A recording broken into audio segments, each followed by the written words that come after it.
Step right up, folks, and meet a genuine, bona fide mystery of modern mutant mythology. It's the Fiji Mermaid. Only one's been captured in the wild, and it weren't this one. I painted it, and you're gonna see how. You may be asking yourself, what is a Fiji mermaid? Well, first off, it's weird that you'd be asking yourself that, and probably even weirder that I can hear you asking yourself that, but my hobbies are none of your business, and I'll thank you not to yuck my yum. Anyway, a Fiji mermaid is an old hoax from early sideshow, like circus sideshow traveling acts from the early 20th century, where they would take the torso of a monkey and the body of a large fish and put like a shrunken head on top of it and try to pawn it off as, an actual Fiji mermaid that has been pulled from the waters of the Pacific and mummified and brought here to this tent for your amusement. Now, pay me my 25 cents. I thought it would be fun to draw one. I've always been kind of into weird things like that, oddities and cryptids and the such. My wife and I have a theme in our master bathroom of topless mythological creatures, so I thought, this Fiji mermaid would fit right in. So I decided to paint one. I started off with a 12 by 24 inch canvas more than a year ago, before more than a year of this recording, and and it just sat in stasis for a while.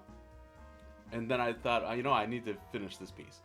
So I put in a dark background there and just went over it. I thought it would be silly if the Fiji mermaid was wearing swim goggles for some reason, and like one of those little swimmer nose pincher things that you had when you were a kid taking swim lessons. So I put those on there. Just I really enjoy it when people have a comedic response to my art, and I thought that would be it makes me laugh, and that's really what matters most. So here I am, just filling in basically colors. I thought that the skin tone up top got a little opaque. I like it when the lower layers show through. It's got a little opaque and a little too mango colored, so I'll fix that later in a bit. But basically I just put a little paint down on the palette. I'm using golden acrylics, both the very fluid ones and more regular bodied ones.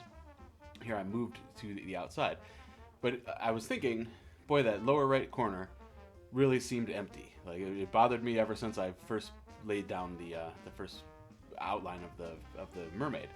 So I needed something down there, and I thought, well, we'll put a little seabed down there. And I couldn't decide, am I going to do an anchor in the sand or like a submerged tiki head? But then I thought, people might not think that that's underwater then. If it was a tiki, they might think it's a beach.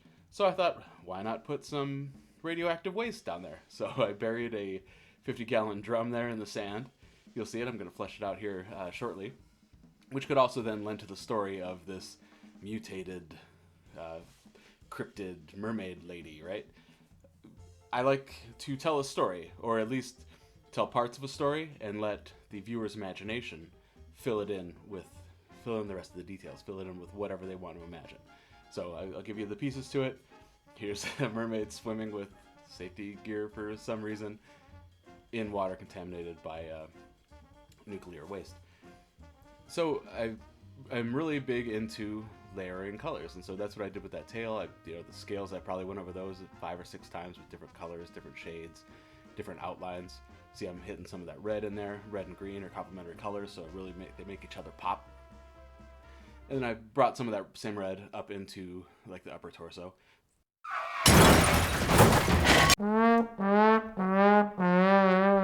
Unfortunately, the last 45 minutes or hour of my footage was corrupt inside the camera I used to film this. But I think that the Fiji mermaid came out looking great. What do you think?